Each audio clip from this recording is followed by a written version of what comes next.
মোবাইলৰ কেমেৰাটো অন নকৰাকৈ কেৰাহীখনত মিঠাতেল দি দিলোঁ। দেখিছেনে, পাহৰিয়ে থাকিলোঁ। পিছতহে মোবাইলৰ কেমেৰাটো অন কৰিলোঁ।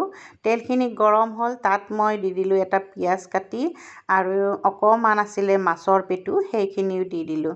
সেইখিনি এতিয়া ধুনীয়াকৈ ভাজি ল'ম।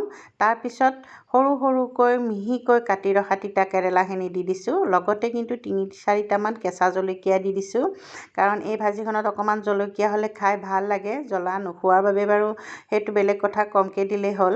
মই জ্বলা ভাল পাওঁ বাবে জলকীয়া অকণমান বেছিকৈ দিছোঁ আৰু জোখমতে নিমখ হালধিখিনি দি একেবাৰে কম জুইত ঢাকনিখন লগাই সিজিবলৈ দি থৈছোঁ। এইফালে আৰু দেখিছে জিকা, আলু, বিলাহী, মাছৰ জোল বনাইছিলোঁ। তাতে আকৌ গৰমৰ উৎপাতত টেঙা খাবৰ মন গৈছে, সেইবাবে আম টেঙা এটা কাটি দি দিছোঁ চকলিয়াই। কেঁচা আম টেঙা আছিলে।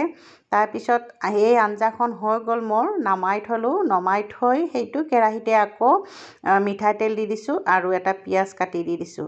ৰঙালাওৰ আগ আনিছিলে, ইমান ধুনীয়া কোমল কোমল ৰঙালাওৰ আগ আছিলে, ধুনীয়াকৈ চাফা কৰি থৈ দিছিলোঁ। লগতে এটা সৰুকৈ আলু কাটি দি দিছিলোঁ মিহি মিহিকৈ, দি ধুনীয়াকৈ সেইখিনি বহাই দিলোঁ। দি এতিয়া ৰঙালাওৰ আগখিনি মই ভাজি বনাম বুলি ভাবিছোঁ। আমি ৰঙালাওৰ আগ সাধাৰণতে ভাজি বনাই খাওঁ, কাৰণ ভাজি বনাই খাই বেছি ভাল পাওঁ। আমাৰ ঘৰৰ সকলোৱে ভাল পায়। কেতিয়াবাহে মই ৰঙালাওৰ আগটো সৰিয়হৰ লগত বনাই খাওঁ।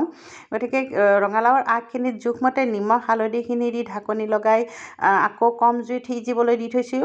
আৰু এইফালে মোৰ তিতা কেৰেলাখিনিও হৈ গৈছে। তিতা কেৰেলাখিনি নমাই থৈ এইফালে ৰঙালাওৰ আগখিনিও অকণমান ঢাকনি গুচাই চালোঁ যে এইখিনিও হৈ গ'ল। এই ভাজিখন খাই খুবেই ভাল পাওঁ আমি, সেইবাবে ৰঙালাওৰ আগ বেছিকৈ ভাজি খোৱাই হয়।